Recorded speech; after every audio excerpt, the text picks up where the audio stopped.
యాదాద్రి భువనగిరి జిల్లా వార్తలు ఒకసారి చూద్దాం. యాదాద్రి భువనగిరి జిల్లాలో త్రిబుల్ ఆర్ బాధితులు రోడ్డు ఎక్కుతా ఉన్నారు. ఎక్కడికక్కడ నిరసన కార్యక్రమాలకు దిగుతా ఉన్నారు. ఈ రోజు కూడా చౌటుప్పల్ నారాయణపురం ఎంఆర్ఓ కార్యాలయం ముందు నిరసన కార్యక్రమం దిగారు. పాటలు పాడుతూ తమ గొడుగు వెళ్ళబోసుకున్నారు. ఎకరానికి ₹1,00,00,000 బహిరంగ మార్కెట్లో పోతా ఉంటే ప్రభుత్వం మాత్రం ₹16 లక్షల ఇస్తూ తమ పట్టగొడుతున్నట్టు కూడా వాళ్ళు వాపుతా ఉన్నారు.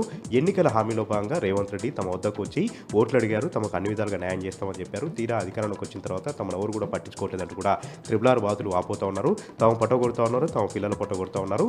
ఎంతో విలువైనటువంటి భూములన్నిటి కూడా కారు చౌకగా బలవంతంగా ప్రభుత్వం లాక్కుంటుందంటూ కూడా వాళ్ళు వాపోతూ ఉన్నారు. తరతరాలుగా భూమిని నమ్ముకొని బ్రతుకుతా ఉన్నాం.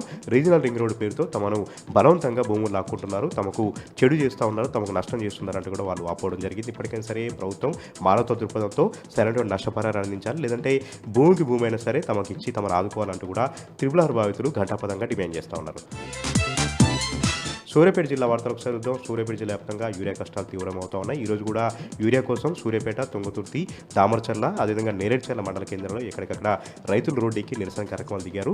ధర్నా కార్యక్రమాలు దిగారు. అక్కడికి వచ్చినటువంటి పోలీసులతో కూడా వాగ్వాదం చేయడం జరిగింది. అధికారుల కాళ్ళ వేళ పట్టుకొని బతిమలాడుకుంటున్నారు. పంటలను కూడా మరుగుజ్జులాగా మారిపోతూ ఉన్నాయి, ఎర్రగా మారిపోతూ ఉన్నాయి, కలర్ మారుతూ ఉన్నాయి. ఇప్పుడు కానీ యూరియా వేయకపోతే పంట దిగుడు పైన తీవ్రంగా ప్రభావం పడుతుంది. పీకలో తప్పులో మేమంతా కూడా కోరుకుపోతాం.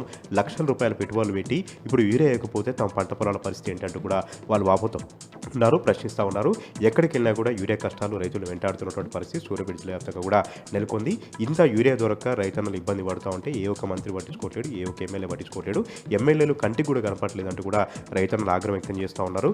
ఎలా ఉండాల్సినటువంటి వ్యవసాయం ఎలా మారిపోయింది, పూర్తిగా సంక్షోభంలో మారిపోయింది.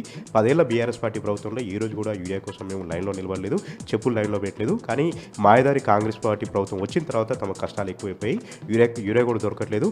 పండించినటువంటి పంటలు కొన్ని దిక్కులేదు. పంటలు పండిద్దామంటే యూరియా కూడా దొరకట్లేదంటూ కూడా సూర్యాపేట జిల్లా రైతాంగం పెద్ద ఎత్తున ఆగ్రహం వ్యక్తం చేస్తూ ఉన్నారు. నల్గొండ జిల్లా వార్తలు ఒకసారి చూద్దాం. నల్గొండ జిల్లాలో విద్యార్థుల సమస్యలు పరిష్కరించాలంటూ పెద్ద ఎత్తున విద్యార్థులు రోడ్డు ఎక్కారు, నిరసన కార్యక్రమాలు దిగారు. కలెక్టరేట్ని ముట్టడించడం జరిగింది.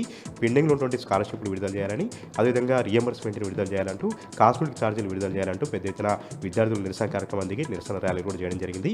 దాదాపు 22 నెలలుగా కాంగ్రెస్ పార్టీ వచ్చిన దగ్గర నుంచి కూడా రియంబర్స్మెంట్ విడుదల చేయట్లేదు. ఫీజు రియంబర్స్మెంట్ సంబంధించి స్కాలర్షిప్లు విడుదల చేయట్లేదు.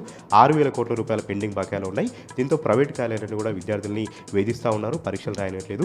చాలా మంది విద్యార్థులు చదువుకు దూరం అవుతున్నారంటూ కూడా పెద్ద ఎత్తున విద్యార్థులు ఆగ్రహం వ్యక్తం చేస్తూ ఉన్నారు. ఇక సాంఘిక సంక్షేమ హాస్టల్స్ ఉన్నటువంటి విద్యార్థులకు సంబంధించి వాళ్ళ కాస్మెటిక్ ఛార్జీలు విడుదల చేయడంతో అరకొర వసతులతో విద్యార్థులందరూ కూడా అరిగోసపడుతున్నారంటూ కూడా వాళ్ళు వాపడం జరిగింది. ఎస్ఎఫ్ఐ ఆధ్వర్యంలో నిర్వహించినటువంటి నిరసన ర్యాలీలో పెద్ద ఎత్తున విద్యార్థులు పాల్గొన్నారు.